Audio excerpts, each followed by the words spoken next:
જેતપુરના કાગવડ ખોડલધામ ખાતે પ્રથમ નોરતે પદયાત્રા યોજાઈ હતી। કાગવડથી ખોડલધામ સુધીની ખોડલધામના ચેરમેન નરેશ પટેલની અધ્યક્ષતામાં વિશાળ પદયાત્રા યોજાઈ હતી। પદયાત્રામાં રાજકીય આગેવાનો પણ જોડાયા હતા। વિસાવદરના ધારાસભ્ય ગોપાલ ઇટાલિયા, ભરતભાઈ સુતરિયા, અમરેલીના સાંસદ તેમજ કૌશિકભાઈ વેકરિયા, અમરેલીના ધારાસભ્ય તેમજ જેવી કાકડિયા તેમજ રમેશભાઈ ઢીલાડા તેમજ પ્રશાંતભાઈ કોરાટ તેમજ ગોવિંદભાઈ પટેલ તેમજ સહિતના રાજકીય આગેવાનો તેમજ મહેશભાઈ કસવાલા, સાવરકુંડલાના ધારાસભ્ય તેમજ લલિતભાઈ વસોયા, ધોરાજીના ધારાસભ્ય સહિતના તેમજ પૂર્વ ધારાસભ્ય પરેશભાઈ ધાનાણી સહિત અમરેલી પૂર્વ ધારાસભ્ય સહિતના રાજકીય આગેવાનો ઉપસ્થિત રહ્યા હતા।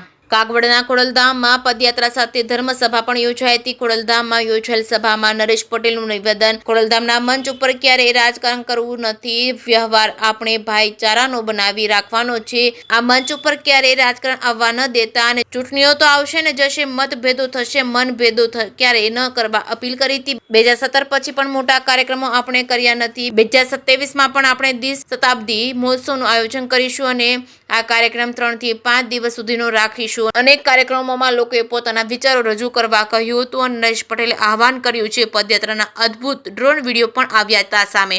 જે સિંહ ગુજરાતી સાથે ભાગ્યેશ ડોબરિયા, વીરપુર। પવિત્ર પરિસરમાં આજે સતત 15મા વર્ષે મા ખોડલની પદયાત્રા અહીંયા પહોંચી છે।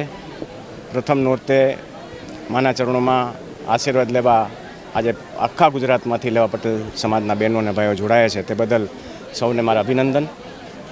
આ પવિત્ર દિવસે આજે મા ખોડલને પ્રાર્થના કરું છું કે સમગ્ર વિશ્વમાં શાંતિ સ્થાપે અને સૌનું સારું કરે, એવી મા ખોડલના ચરણોમાં પ્રાર્થના। આજે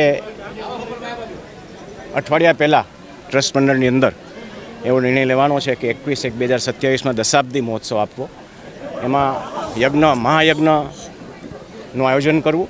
મહાયજ્ઞની સાથે ફક્ત એક દિવસનો નહીં પણ 3 થી 5 દિવસની વચ્ચે આ કાર્યક્રમ થાય અને અનેક કાર્યક્રમો આપવા। કાર્યક્રમની કોઈ પણ રૂપરેખા હજી નક્કી કરવામાં નથી આવી। તમારા પુત્ર શિવરાજસિંહભાઈ એવું કીધું હતું કે ભાઈ સમાજના કાર્યક્રમની અંદર રાજકીય નેતાઓ પોતાનો જસ કાઢવા માટે આવતા હોય છે, તો આજે પણ ઘણા રાજકીય નેતા હતા, આ નિવેદનને કઈ રીતે જુઓ? પોતપોતાના નિવેદન સૌ કરતા હોય છે।